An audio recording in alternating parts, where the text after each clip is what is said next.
Hello everyone, very very good evening. চলে এসছি আমি অমিত স্যার, পেশা প্রস্তুতি স্বপ্ন পূরণের সাথীর তরফ থেকে। তো তোমরা আশা করি প্রত্যেকেই জানো এই যে পেশা প্রস্তুতি স্বপ্ন পূরণের সাথী এটা নতুন উদ্যোগ আমাদের, যে উদ্যোগের আমাদের বিভিন্ন যে সমস্ত সরকারি চাকরি পরীক্ষা হয়, WBCS, SSC, rail, bank, CHSL, WPP, CGL এবং কেপি এবং এছাড়া যে সমস্ত আদার্স এক্সামসগুলো রয়েছে সেই সমস্ত এক্সামসের উপরে তোমাদের প্রিপারেশন এবং গাইডেন্স দেওয়া হয়ে থাকে। এখানে শুধু আমি অমিত স্যার একা নই, এখানে বিভিন্ন আদার্স যারা এক্সপার্টরা রয়েছেন তারাও ক্লাস নিয়ে থাকেন এবং তারা অবশ্যই প্রত্যেকটা সাবজেক্টে তারা ভীষণভাবে দক্ষ এবং তারা ক্লাস নিচ্ছেন এবং সেই ক্লাসগুলো তোমরা অবশ্যই দেখবে এবং ক্লাসের সাথে সাথে তোমরা অবশ্যই তোমাদের যে ফিডব্যাক যে কেমন তোমাদের ক্লাস লাগছে সেটাও কিন্তু তোমরা অবশ্যই জানাতে ভুলবে না। তো স্টুডেন্টস, চলো আজকে আমরা শুরু করব ক্লাস। আশা করি তোমরা প্রত্যেকেই আমার যেটা শেয়ার করছি সেটা হয়তো দেখতেও পাচ্ছ এবং আমার কথা পরিষ্কার শুনতেও পাচ্ছ। তো চলো দেখে নেব যে ক্লাস আজকে আমাদের মূলত কী রয়েছে। তো আজকে ক্লাসে আমরা একটা নতুন জিনিস নিয়ে এসেছি, সেটা তোমরা দেখতেই পাবে হয়তো স্ক্রিনের মধ্যে, যে আজকে আমাদের মেনলি ক্লাস যে সমস্ত যে কম্পিটিটিভ এক্সামস হয়, অর্থাৎ যেগুলো হতে চলেছে, অর্থাৎ মিসলেনিয়াস বলো, ক্লার্কশিপ বলো, কেপি, ডাব্লিউবিপি বা আদার্স এক্সামস হবে, সেখানে কিছু ইম্পর্টেন্ট কোশ্চেন্স মেনলি আমরা এমসিকিউ কোশ্চেন্স আমরা আজকে আলোচনা করব। তো এই যে এমসিকিউ কোশ্চেন্স যেগুলো বিভিন্ন কম্পিটিটিভ এক্সামসে এসেছে বা যেগুলো ভবিষ্যতে আসতেও পারে, আমরা যেগুলো প্রেডিকশন করতে পারি, তো সেরকম কোশ্চেন কিছু আমরা আলোচনা করবো আজকে এখানে। তো চলো দেখে নেওয়া যাক কী কী কোশ্চেন্স রয়েছে এবং কী কী তার সাথে সাথে আমরা তাকে সেটাকে অ্যানালাইজ করতে পারি, বা তাছাড়া যে যে কোশ্চেন্স আমাদের ওই প্রশ্নগুলো থেকেও আসতে পারে সেগুলো আমরা দেখে নিই। তো চলো, তো প্রথম যে কোশ্চেন্সটা তোমরা দেখতে পাচ্ছ আমাদের স্ক্রিনের মধ্যে দেওয়া রয়েছে, খুবই সুন্দর কোশ্চেন, যেটা অলরেডি আগেও পরীক্ষা এসেছিল, যে where is the Manas National Park is located in India. Manas জাতীয় উদ্যান কোথায় অবস্থিত? তো যেখানে আমরা চারটি অপশান দেখতে পাচ্ছি। অপশান এতে রয়েছে রাজস্থান, বিতে রয়েছে মধ্যপ্রদেশ, সিতে রয়েছে আসাম এবং ডিতে রয়েছে হিমাচল প্রদেশ। তো এই রেসপেক্টে যদি তোমাদেরকে বলে কোনটা কারেক্ট অ্যান্সার হবে, তোমরা প্রত্যেকেই তোমাদের মতো কমেন্ট করার চেষ্টা করো কোনটা কারেক্ট অ্যান্সার হবে, এবং তার সাথে সাথে আমি তো অবশ্যই তোমাদেরকে সঠিক অ্যান্সার কোনটা হবে বলেই দেবো, এবং তার পাশাপাশি আর কী কী প্রশ্ন আসতে পারে সেটাও তোমাদেরকে বলে দেবো। তো এই ক্ষেত্রে যেটা কারেক্ট অ্যান্সার হবে স্টুডেন্টস, ভেরি ইম্পর্টেন্ট, এটা মানস, সেটা কিন্তু অপশন সি, অর্থাৎ আসামে অবস্থিত মানস ন্যাশনাল পার্ক। এবং এই মানস ন্যাশনাল পার্ক শুধু একমাত্র নয়, এর সঙ্গে সঙ্গে আরেকটি ন্যাশনাল পার্কের নাম আমি তোমাদেরকে বলি, তার নাম কাজিরাঙ্গা ন্যাশনাল পার্ক। নিশ্চয়ই তোমরা নাম শুনে থাকবে। এই যে কাজিরাঙ্গা ন্যাশনাল পার্ক এবং মাসুর ন্যাশনাল পার্ক, এবং দুটোই খুবই মোস্ট ফেমাস ন্যাশনাল পার্ক আসামের মধ্যে, যেটি শুধু ন্যাশনাল পার্ক হিসেবে নয়, যেটাকে পরবর্তীকালে 1985-এ, আমি আবার রিপিট করছি, যেটাকে পরবর্তীকালে 1985-এ সেটাকে ইউনেস্কো স্ট্যাটাস দেওয়া হয়েছিল। ইউনেস্কো কি, যেটাকে আমরা United Nations Educational, Scientific and Cultural Heritage Sites বলে থাকি, সেই UNESCO status World Heritage Site স্ট্যাটাসটা দেওয়া হয়েছিল। তো অবশ্যই কিন্তু তোমরা স্টুডেন্টস এই জায়গাটা অবশ্যই ফলো করবে, এখান থেকে পরীক্ষায় প্রশ্ন আমাদের করতে পারে, এবং এটি আসামেই অবস্থিত স্টুডেন্টস, ওকে। এবং তার পাশাপাশি তোমাদেরকে আমি হিমাচল প্রদেশের ব্যাপারেও তোমাদেরকে বলে রাখি, এখান থেকেও পরীক্ষায় প্রশ্ন আসতে পারে। হিমাচল প্রদেশে কিন্তু রয়েছে আমাদের ভারতবর্ষের সবথেকে স্মলেস্ট রামসার সাইট, আবার বলছি হয়েছে স্মলেস্ট রামসার সাইট। এবং এই যে রামসার, আশা করি তোমরা রামসারের নাম হয়তো শুনে থাকবে। এই রামসার সাইটস, যেটাকে আমরা ওয়েটল্যান্ড বলে থাকি, সেটা সবথেকে ক্ষুদ্রতম রামসার সাইটটি কিন্তু হিমাচল প্রদেশে রয়েছে। এবং এই রামসার সাইটের নাম হচ্ছে কিন্তু রেণুকা, আবার বলছি এটার নাম রেণুকা লেক। অবশ্যই যারা কেউ জেনে থাকো তো ডেফিনেটলি লিখে রাখবে, এটাও পরীক্ষায় প্রশ্ন আসতে পারে। ঠিক আছে, তাহলে স্টুডেন্টস তোমরা বুঝতে পারলে এখান থেকে এই ধরনের কিছু প্রশ্ন আমাদের রয়েছে, যেটা আমাদের কাছে ইম্পর্টেন্ট, ওকে। আর এর সাথে সাথে আরও দুটো প্রশ্ন তোমাদের আলোচনা করে দেবো। যেমন আমাদের ইউনেস্কো ওয়ার্ল্ড হেরিটেজ সাইটসের তোমাদের কথা বললাম, যদি বলা হয় এখন বর্তমানে কতগুলি ইউনেস্কো ওয়ার্ল্ড হেরিটেজ সাইটস ইন্ডিয়াতে রয়েছে, তাহলে সেটি 42টা হবে। আর যদি জিজ্ঞেস করা হয় কতগুলি বর্তমানে রয়েছে রামসার সাইট ইন্ডিয়াতে, তাহলে সেক্ষেত্রে হবে 80টি রামসার সাইট রয়েছে ইন্ডিয়াতে। তাহলে আশা করি তোমরা প্রত্যেকেই বুঝতে পারলে যে এই বিষয়গুলো থেকে পরীক্ষায় প্রশ্ন করতে পারে। তাহলে আমরা পরবর্তী কোশ্চেন নাম্বার 2-তে তাহলে চলে আসি। চলো দেখে নেব কী প্রশ্ন রয়েছে, যেটা আমাদের কিন্তু আলোচনার জন্য খুবই উপযুক্ত। চলো দেখে নেওয়া যাক। এবার দেখতে পাচ্ছি নাম্বার 2 কোশ্চেনে, যেখানে খুবই গুরুত্বপূর্ণ একটি প্রশ্ন রয়েছে। বলা হচ্ছে, who among the following cricketers has authored the book Straight from the Heart and autobiography. তো এটা একটা বুকস অ্যান্ড অথার থেকে কোশ্চেন স্টুডেন্টস। এই কোশ্চেনটা আগে আমাদের পরীক্ষায় এসেছিলো বা আবার ভবিষ্যতে আসতেও পারে, যেখানে একটা অটোবায়োগ্রাফি কোনো একটা ক্রিকেটারের, যেখানে 4টি অপশান তোমাদের দেওয়া রয়েছে, সেটি কার? 4টির মধ্যে রয়েছে অপশান এ সুনীল গাভাস্কার, বিতে রয়েছে সৌরভ গাঙ্গুলি, সিতে রয়েছে সচিন তেন্ডুলকর এবং ডিতে রয়েছে কপিল দেব। তো তো এই রেসপেক্টে যারা তোমরা মনে করছো কোনটা কারেক্ট অ্যান্সার হবে, তো অবশ্যই বলতে পারো, কারণ তোমাদের প্রত্যেকের কমেন্ট আমার কাছে খুব জরুরি। তো এই রেসপেক্টে যেটা কারেক্ট অ্যান্সার হবে সেটা কিন্তু অপশান ডি, কপিল দেব হবে কারেক্ট অ্যান্সার। আবার বলছি কপিল দেব। তো এটা হচ্ছে কপিল দেবের আত্মজীবনী বা অটোবায়োগ্রাফি। যিনি কপিল দেব তোমরা জানো, যিনি 1983 সালে, আমরা খুবই জানি এই সময় আমাদের ভারতবর্ষ প্রথম ক্রিকেট ওয়ার্ল্ড কাপের চ্যাম্পিয়ন হয়েছিল, এবং সেই ক্রিকেট ওয়ার্ল্ড কাপকে সেই সময় প্রুডেন্সিয়াল কাপ বলা হয়ে থাকে।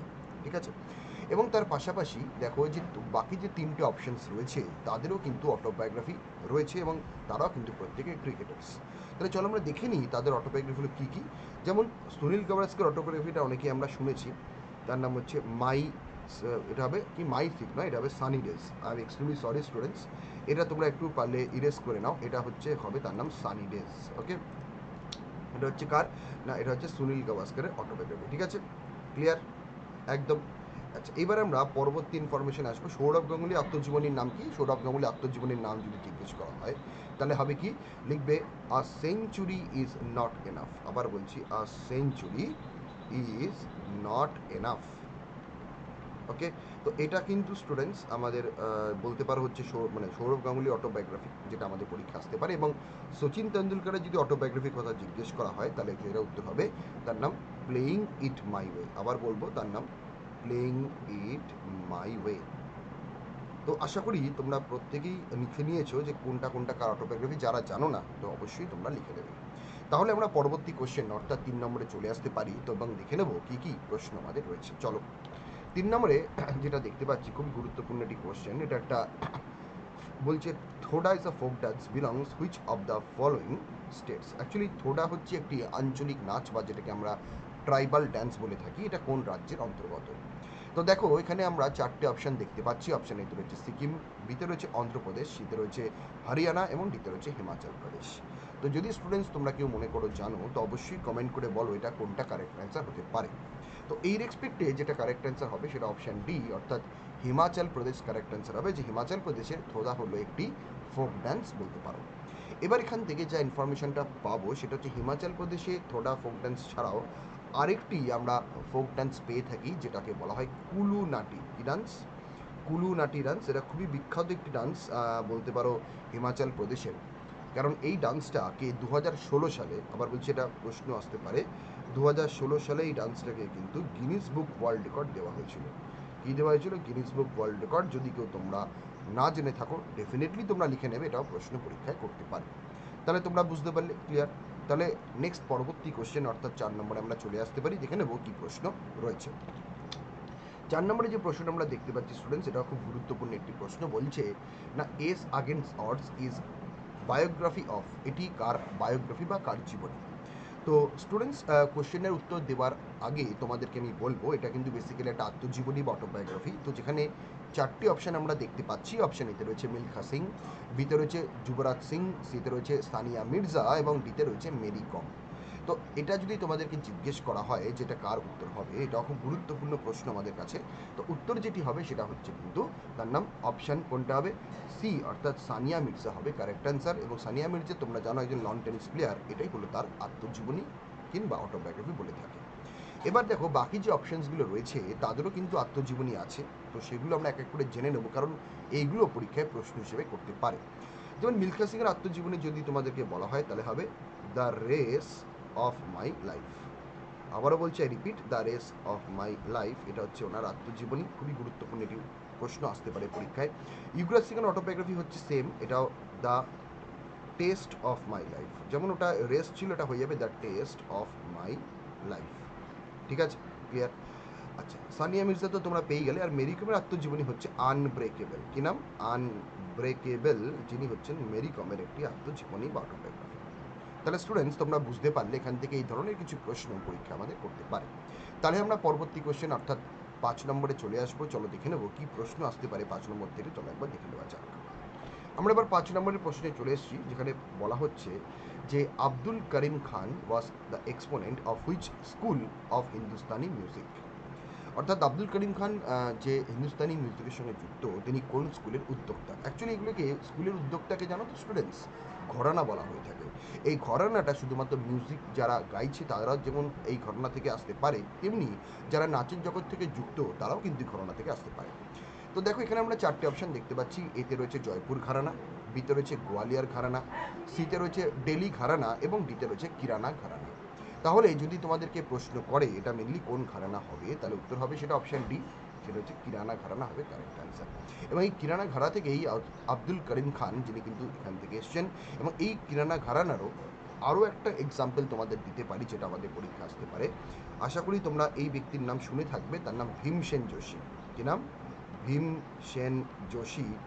এই ভীমসেন যোশী স্টুডেন্টস তোমাদেরকে বলি একজন গায়ক যিনি কিন্তু প্রথম ব্যক্তি পুরুষের মধ্যে, আই রিপিট পুরুষের মধ্যে, যাকে ভারতরত্ন সম্মান দেওয়া হয়েছিল, যিনি কিন্তু এই কিরানা খাড়া থেকে উঠে এসেছেন। তাহলে তোমরা বুঝতে পারলে, আশা করি ক্লিয়ার। তো আমরা চলে যাব পরবর্তী কোশ্চেন নাম্বার 6-এ। নাম্বার 6 যে কোশ্চেনটা আমরা দেখছি বলছে ডক্টর বাবা সাহেব international Airport is located at of, অর্থাৎ যেটা বি আর আম্বেদকর আমাদের ইন্টারন্যাশনাল এয়ারপোর্টের কথা বলা হচ্ছে, তো এটি কোন জায়গায় বা কোন সিটিতে অবস্থিত? তো দেখো এখানে আমরা চারটে অপশন দেখতে পাচ্ছি।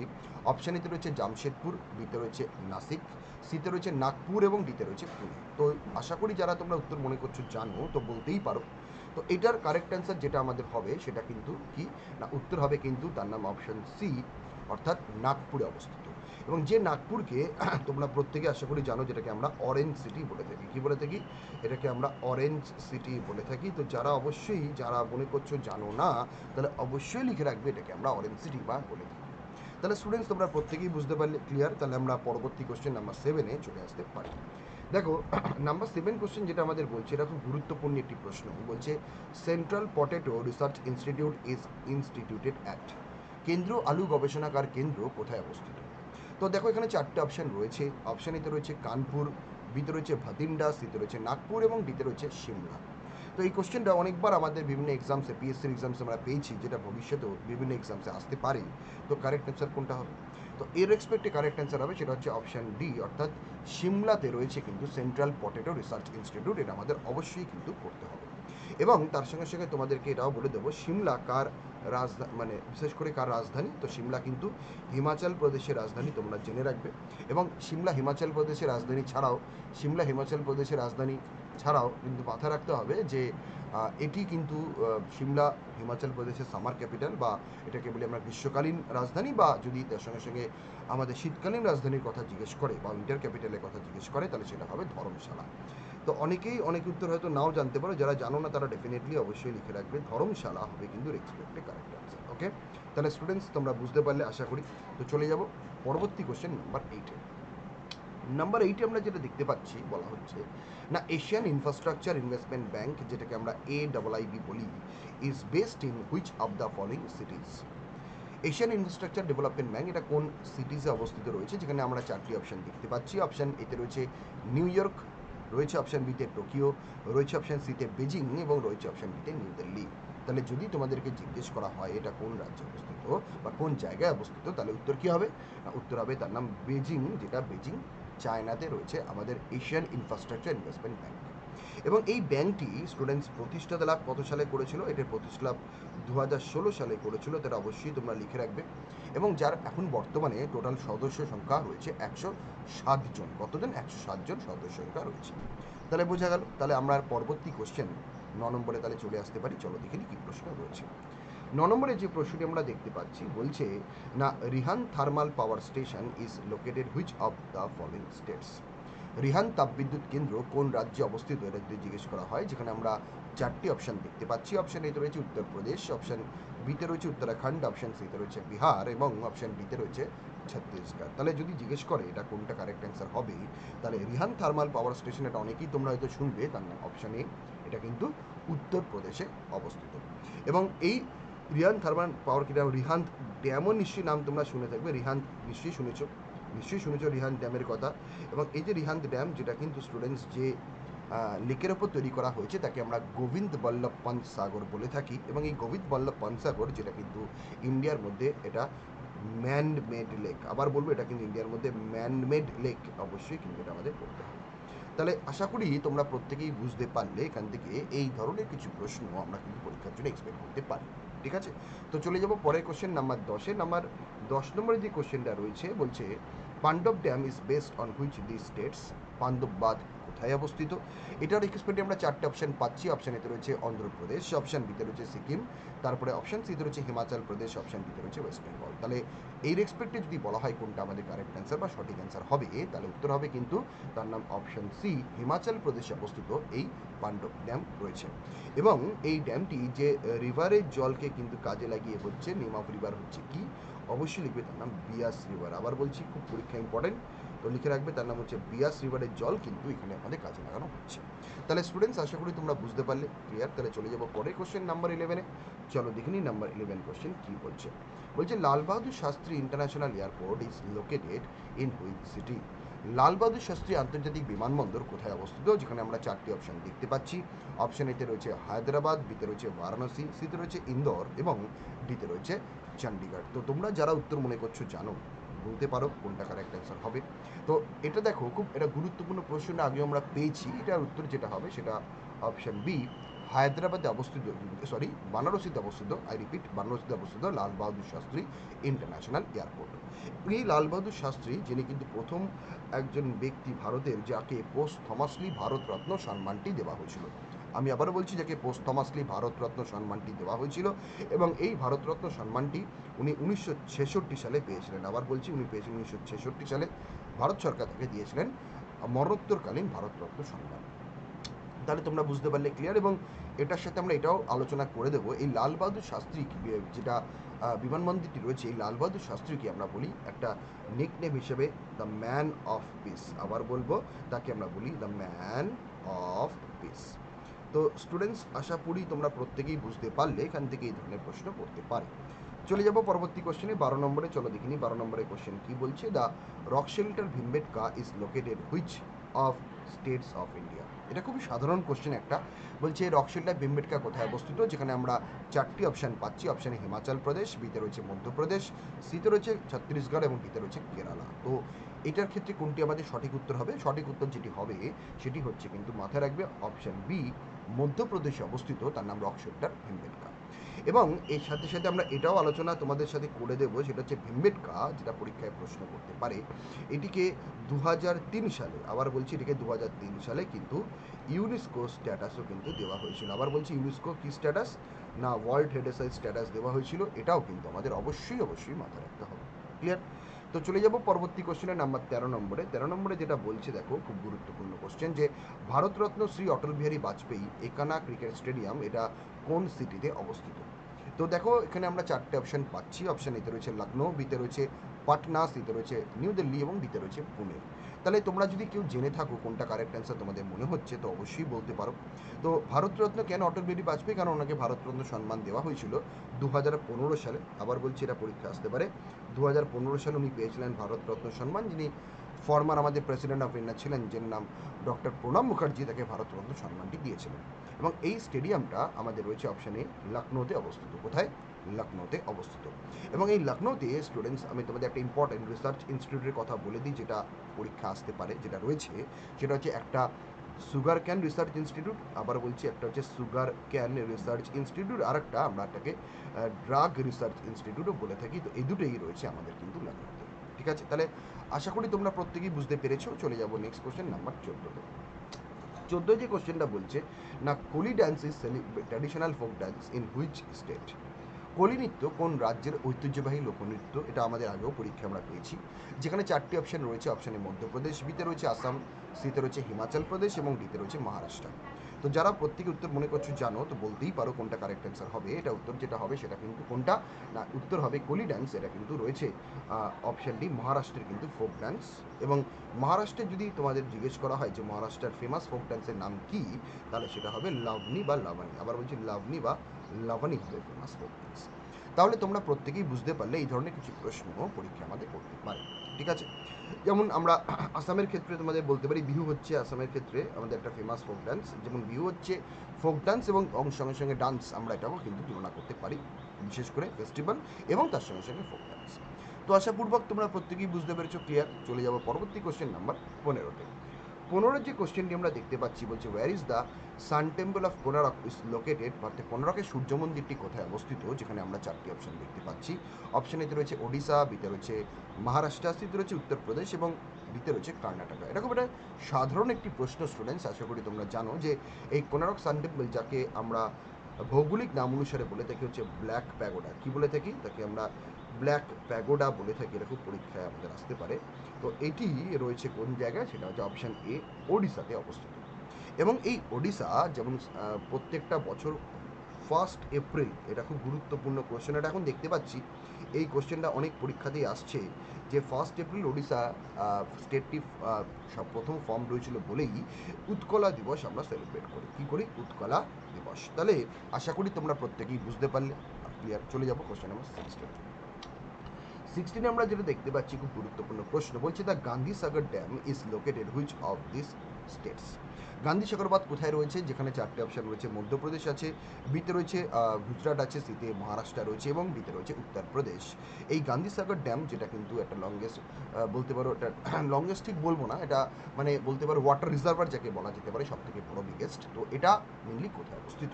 তো এটি অবস্থিত অপশানে, তার নাম মধ্যপ্রদেশে। এবং এই ড্যামটাতে যে জলটাকে আমরা দেখতে পাই বা ওয়াটার সোর্সটাকে আমরা দেখতে পাই, যদি তোমাদেরকে বলা হয় তাহলে সেটা হবে কিন্তু চম্বল রিভার। কি লিখবে? চম্বল রিভারটা হচ্ছে মেনলি এর ওয়াটার সোর্স, যেটা আমাদের পরীক্ষায় লাগতে পারে। তাহলে আশা করছি তোমরা প্রত্যেকেই বুঝতে পেরেছো স্টুডেন্টস, এখান থেকে এই ধরনের কিছু প্রশ্ন পরীক্ষা কিন্তু আমাদের আসতেই পারে। চলে যাবো নেক্সট কোশ্চেন, পরেরটা নাম্বার 17-এ। পরের 17-এ বলছে much is the traditional theatre of which Indian states. Much basically একটা ট্র্যাডিশনাল থিয়েটার, এটা আমাদের একটা আর্ট অ্যান্ড কালচার, সেই স্টেটটাকে আর কি বয়ে নিয়ে চলে, যেটা আমাদের 4টে অপশান রয়েছে। অপশানে মধ্যপ্রদেশ, কর্ণাটকা, নাগাল্যান্ড এবং আসাম। তো এটা কিন্তু কারেক্ট মাথায় রাখতে হবে, তার নাম অপশান এ। মধ্যপ্রদেশে কিন্তু এই ধরনের আমরা থিয়েটার ফর্ম দেখতে পাই, যার নাম মাচ। তাহলে স্টুডেন্টস তোমরা বোঝা গেল, ক্লিয়ার। তো চলে যাবো আমরা নেক্সট কোশ্চেন নাম্বার 18-এ। চলো দেখি 18 কোশ্চেন কী বলছে। 18-এ যেটা আমরা দেখতে পাচ্ছি, খুব গুরুত্বপূর্ণ প্রশ্ন, বলছে who was the first Indian woman to climb Mount Everest. প্রথম মাউন্ট এভারেস্ট আরোহণকারী মহিলার নাম কি? সেটা অবশ্যই ইন্ডিয়ান, যেখানে 4টে অপশান রয়েছে। দেখো, অপশানে সুচেতা কৃপালিনী, বিতে রয়েছে বচেন্দ্রী পল, সিতে রয়েছে সুরেখা যাদব এবং ডিতে রয়েছে কমলজিৎ সাধু। তো আশা করি তোমরা প্রত্যেকেই জানো, এটা খুব কারেক্ট একটা প্রশ্ন। এটা কারেক্ট অ্যান্সার হবে, তার নাম হচ্ছে অপশন বি, বচেন্দ্রী পাল হবে। এবং বচেন্দ্রী পাল কিন্তু 1984 সালে 84 মাউন্ট এভারেস্টটি ক্লাইম্ব করেছিলেন। এবং এই 1984 সালে আমাদের ভারতবর্ষে একটি দুর্ঘটনা ঘটে, সেটা হচ্ছে ভোপালে। আশা করি তোমরা জানো কি জানি না, সেটা লিখে নেবে। সেটা হচ্ছে ভোপাল গ্যাস দুর্ঘটনা, যেটা মিথাইল আইসোসায়ানেট গ্যাসের জন্য হয়েছিল। এবং তার সঙ্গে সঙ্গে সুচেতা কৃপালিনীর ব্যাপারে বলে দিই, তিনি হতেন স্বাধীন ভারতের প্রথম মহিলা মুখ্যমন্ত্রী, উত্তরপ্রদেশের ছিলেন। সুরেখা যাদব হচ্ছেন ভারতবর্ষের এখনও পর্যন্ত প্রথম, মানে এখনও পর্যন্ত বলবো না, প্রথম বলতে পারি এশিয়ার locomotive driver of Indian railways, যার নাম সুরেখা যাদব, যিনি বর্তমানে এখন বন্দে ভারত এক্সপ্রেস ট্রেনটি চালাচ্ছেন। যেমন প্রথম কোনো মহিলা থেকে বন্দে ভারত এক্সপ্রেস ট্রেন চালানোর দায়িত্ব দিয়েছে, তার নাম সুরেখা যাদব। আর কমলজিৎ সাধু হচ্ছে প্রথম ভারতীয় মহিলা, যিনি 400 মিটার রেসে কী করেছিলেন না, উনি গোল্ড মেডেলটি পেয়েছিলেন এশিয়ান গেমসে, তার নাম কমলজিৎ সাধু। তাহলে স্টুডেন্টস বুঝতে পেরেছো, ক্লিয়ার। চলে যাবো আমরা পরবর্তী কোশ্চেনে, নাম্বার 19-এ। চলো, নাম্বার 19-এ আমরা দেখতে পাচ্ছি খুব গুরুত্বপূর্ণ প্রশ্ন, who has the first woman to Indian to become the president of general assembly. ভারতের প্রথম সাধারণ পরিষদের সভাপতি হিসেবে কে ছিলেন? যেখানে 4টে অপশান রয়েছে। দেখো, রয়েছে অপশানে অ্যানি বেসান্ত, বিতে রয়েছে বিজয়লক্ষ্মী পণ্ডিত, সিতে রয়েছে অরুন্ধতী রয় এবং ডিতে রয়েছে কিরণ বেদী। তো স্টুডেন্টস যদি তোমাদেরকে বলে এক্ষেত্রে কোনটা কারেক্ট অ্যান্সার হবে, তাহলে উত্তর যেটা হবে সেটা কিন্তু কোনটা না, অপশান বি, বিজয়লক্ষ্মী পণ্ডিত হবে কারেক্ট অ্যান্সার। ঠিক আছে। এবং তার সাথে সাথে বাকিগুলো তোমাদের বলবো, যেমন অরুন্ধতী রায় প্রথম কোনো ভারতীয় মহিলা যাকে বুকার প্রাইজ, যার আগের নাম ছিল ম্যান বুকার প্রাইজ, এই সম্মানটি দেওয়া হয়েছিল।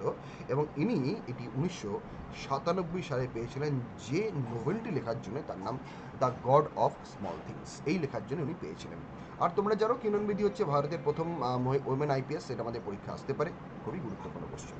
এবং চলে যাবো স্টুডেন্টস আজকের আমাদের ক্লাসের অন্তিম কোশ্চেন নাম্বার 20 নিয়ে। কি বলছে 20-তে আমরা যেটা দেখতে পাচ্ছি, বলছে which of the longest railway platform in India. ভারতের সবথেকে লংগেস্ট রেলওয়ে প্ল্যাটফর্মটির নাম কি, বা দীর্ঘতম রেলওয়ে প্ল্যাটফর্মটির নাম কি? তো দেখো, রয়েছে অপশানে গোরখপুর, রয়েছে হুগলি জাংশন, রয়েছে কোলাম জাংশন এবং রয়েছে খড়গপুর জাংশন। তো এই রেসপেক্টে যদি বলা হয় কোনটা আমাদের সঠিক অ্যান্সার হবে, তাহলে উত্তর হবে তার নাম কিন্তু অপশান বি, হুগলি জাংশন, যেটা কর্ণাটকাতে অবস্থিত। কোথায়? এটা কিন্তু কর্ণাটকাতে অবস্থিত স্টুডেন্টস, এটা আমাদের পরীক্ষা আসতে পারে।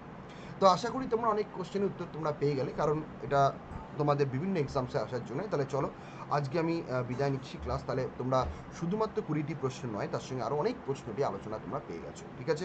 তো আশা করি ক্লাস ভালো লেগেছে, এবং অমিত স্যারের ক্লাস তোমরা এরকম দেখতে থাকো। প্রত্যেক সপ্তাহে অমিত স্যারের ক্লাস হয়, এবং সে ক্লাস তোমরা বিভিন্ন জিকে এবং কারেন্ট অ্যাফেয়ার্সের উপরে বিভিন্ন কোশ্চেন অ্যান্সার, এমসিকিউ এবং তার সঙ্গে সঙ্গে ডিটেল অ্যানালাইসিস ক্লাসের মধ্যে পেয়ে যাবে, ঠিক আছে? তো চলো, প্রত্যেকে ভালো থেকো, সুস্থ থেকো, বাই বাই, গুড নাইট, জয় ভারত, জয় হিন্দ। এবং তার সঙ্গে সঙ্গে তোমাদেরকে বলবো যে প্লিজ তোমরা ক্লাসগুলোকে রেগুলারলি ফলো করার চেষ্টা করো, ঠিক আছে? চলো।